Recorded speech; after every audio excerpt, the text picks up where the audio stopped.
বক্তাদের বক্তব্য শুনে মনে হচ্ছে আমরা কিছু দুটি আলাদা জিনিস তারা বুঝতেই পারছেন না। আজকে আমরা কথা বলছি বাল্যবিবাহ রোধে একমাত্র মাধ্যম নিয়ে, আর আমার প্রতিপক্ষ বন্ধুরা বারবার কল্পকারী বলে আজকে বিতর্কের মূল বিষয়টিকেই ভুলে যাচ্ছেন। মাননীয় মডারেটর, আজকে বিতর্কের বিষয়টি হলো বাল্যবিবাহ রোধে কঠোর আইনি একমাত্র মাধ্যম। আমি প্রথমে আমার মাননীয় বিপক্ষ দলের ব্যবহার করতে গিয়ে একমাত্র মাধ্যম শব্দের তীব্র বিরোধিতা করছি। একমাত্র মাধ্যম বলতে সেই মাধ্যমকে বুঝেছি যা ছাড়া অন্য কোনো মাধ্যম বা উপায়ে বিষয়টি প্রতিরোধ করা সম্ভব নয়। কিন্তু মাননীয় মডারেটর, বিষয়টি আইন কখনই একমাত্র মাধ্যম হতে পারে না। এর পাশাপাশি প্রয়োজন শিক্ষা ও সামাজিক সচেতনতা। মাননীয় মডারেটর, বিপক্ষ দলের বক্তব্য থেকে একটু ভালো করে লক্ষ্য করলে বোঝা যায় যে আমরা কেন আইনকে একমাত্র মাধ্যম হিসেবে রাখছি না। তারা এখানে কিছু বিয়ে বন্ধের কথা বলে দেয়, কিন্তু মাননীয় মডারেটর, এই বিয়েগুলোর মধ্যে ঠিক প্রতিটি বিয়ে তারা আরো আপনাদের সময় পেয়েছেন, তার পরিসংখ্য তারা দিতে পারেনি। বাল্যবিবাহের জন্য আটক হয়ে পরবর্তীতে বাল্যবিবাহ করেছেন এমন অনেক পুরুষ আছেন, এবং দ্বিতীয় প্রচেষ্টায় বাল্যবিবাহ দেওয়া হয়েছে এমন অনেক নারী আছেন। তাদের ব্যাপারে কোনো তথ্যই আমার প্রতিপক্ষ স্থাপন করতে পারেনি। মাননীয় মডারেটর, আমার প্রতিবাদ দেখেছি যে বাল্যবিবাহের জন্য জরিমানা হচ্ছে, শাস্তি দেওয়া হচ্ছে, কঠোর থেকে কঠোর আইন প্রয়োগ করা হচ্ছে। এর বিপরীতে বাল্যবিবাহ কমার পরিবর্তে বরং আরো বৃদ্ধি পাচ্ছে। দিনে দিনে বেড়েই চলছে বাল্যবিবাহ। এর কারণ কি মাননীয় মডারেটর? এ থেকে বিষয়টি বোঝা যায় বাল্যবিবাহ রোধে কঠোর আইন কখনোই একমাত্র মাধ্যম হতে পারে না। শাস্তির ভয় থেকে সার্কাসে সিংহকে দূরত্ব দান করা যায়, কিন্তু মানুষকে কখনো ঠিক করা যায় না। আর আমাদের তো কথাই নেই। মানুষ বিচারের মধ্যে আমরা কিভাবে আইনের উপর আস্থা রাখবো যখন আইনের লোকে আইনে ধরে বসে বাল্যবিবাহ দিচ্ছে? কিভাবে ভরসা রাখবো সেই আইনের উপর যেখানে আইনের কাজে ইশারায় টাকার বিনিময়ে বাল্যবিবাহ দিচ্ছে, যার মধ্যে কয়েকজনের নাম ঠিকানা সহ তাদের পরিচয় আমাদের পূর্ববর্তী বক্তারা ইতিমধ্যে উল্লেখ করে গেছেন। মাননীয় মডারেটর, আমার প্রতিপক্ষের বক্তারা মোবাইলের মাধ্যমে আইনি সহায়তার কথা বলা হয়। এবার আসা যাক না প্রসঙ্গে। মাননীয় মডারেটর, আইনি সহায়তার জন্য 999 নম্বরে বিগত 6 বছরের সহায়তা চাওয়া হয়েছে মাত্র 5 কোটির উপরে। এর মধ্যে সহায়তা প্রদান করে গেছে মাত্র 2 কোটি, বাকি 2 কোটির কোনো খবরই নেই। এবং সেই 5 কোটি সহায়তার মধ্যে পুলিশি সহায়তা বা আইনি সহায়তা করা হয়েছে মাত্র 12 লক্ষ, যা 5 কোটি 2.2%। তথ্যসূত্র কালেরগঞ্জ 22 ডিসেম্বর 2023। অপরদিকে বার্থতা পরিসমাজ নামক একটি সংগঠন 2019 এবং 2020 এই 2 বছরের প্রায় 2313টি বাল্যবিবাহ প্রতিরোধ করে, এবং ওয়ার্ড বিশেষের মাত্র 1 বছর 552টি বাল্যবিবাহ প্রতিরোধ করে। তার পাশাপাশি আরেকটি সংগঠন প্ল্যান ইন্টারন্যাশনাল বাংলাদেশ বলা, ঝালকাঠি সহ আর 39টি উপজেলায় বাল্যবিবাহ প্রতিরোধ সংগঠন গড়ে তোলা, এবং 1,45,185 জন কিশোর কিশোরীকে এই প্রসঙ্গে সংযুক্ত করে। এই সংগঠনের কারণে ভোলা সহ আশেপাশের উপজেলায় বাল্যবিবাহ প্রায় 96.7% রোধ করা সম্ভব।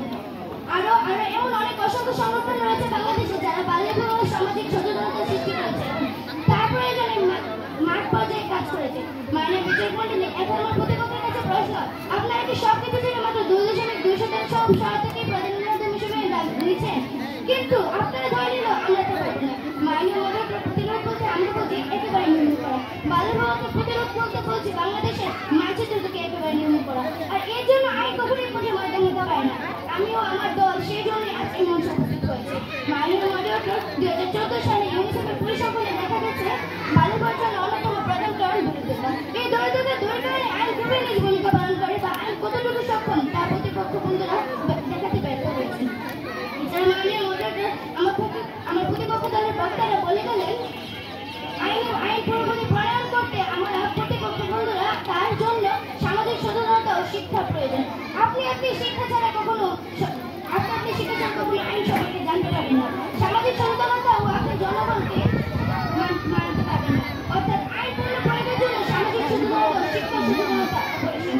এছাড়া মাননীয় মডারেটর, এই আইন ঠিক কতটুকু পর্যায়ে গেলে তারা বাল্যবিবাহ প্রতিরোধ করা সম্ভব তা আমার প্রতিপক্ষ তা বিশ্লেষণ করতে ব্যর্থ হয়েছে। মাননীয় প্রতিপক্ষ বন্ধুগণ, যেখানে আইনের ভয় দেখিয়ে আপনারা আইনের লোকদের দুর্নীতি থেকে দূরে রাখতে পারছেন না, সেখানে আপনারা কিভাবে আইনের ভরাই করে যাচ্ছেন? নাকি আপনারা সত্যিটা দেখতেই পাচ্ছেন না? হাইরে কপাল মন্দ, চোখ থেকে অন্ধ, দেখলেও দেখলেন না সে সত্যের পথ। মাননীয় মডারেটর, তারা বলে গেলেন যে সামাজিক সচেতনতার নির্দিষ্ট কোনো কাঠামো নেই, তাই এটি দ্বারা বাল্যবিবাহ প্রতিরোধ অসম্ভব। কিন্তু মাননীয় মডারেটর, আইন তো নির্দিষ্ট কাঠামো, তাহলে কেন তারা সে বাল্যবিবাহ আটকাতে পারছেন না? এছাড়া মাননীয় মডারেটর, প্রতিপক্ষ বন্ধুরা স্পষ্ট আইন প্রণয়নের কথা বলে গেলেন। সেই আইন তৈরি করেছে সামাজিক সচেতনতার প্রয়োজন হয়েছে, এবং তা পূর্ণ বাস্তবায়নের জন্য সামাজিক সচেতনতার প্রয়োজন হয়েছে। মাননীয় মডারেটর, একটি শিক্ষিত জাতি একটি দেশের উন্নয়নের জন্য খুবই গুরুত্বপূর্ণ। দেশে নারী শিক্ষা যত বেশি দেশে বাল্যবিবাহ সে দেশে বাল্যবিবাহ সংখ্যা তত কম। আমরা সেই দিকগুলো আজকে এই মঞ্চে উপস্থাপন করতে সক্ষম হয়েছি এবং আমরা বাল্যবিবাহ রোধের একটি বাস্তব দিক দেখে গেছি, কিন্তু আইন দ্বারা কিভাবে বাল্যবিবাহ প্রতিরোধ সম্ভব তার কোনো বাস্তবাধিক বা পথ আমার প্রতিপক্ষ উপস্থাপন করতে পারেনি। তাই আমরা আবার বলছি বাল্যবিবাহ রোধে আইন কখনোই একমাত্র মাধ্যম হতে পারে না। বাল্যবিবাহ প্রতিরোধে সামাজিক সচেতনতা, ধর্মীয় সচেতনতা, পারিবারিক সচেতনতা, শিক্ষার পাশাপাশি আইন প্রয়োগে বাল্যবিবাহ প্রতিরোধ কার্যকর ভূমিকা পালন করে।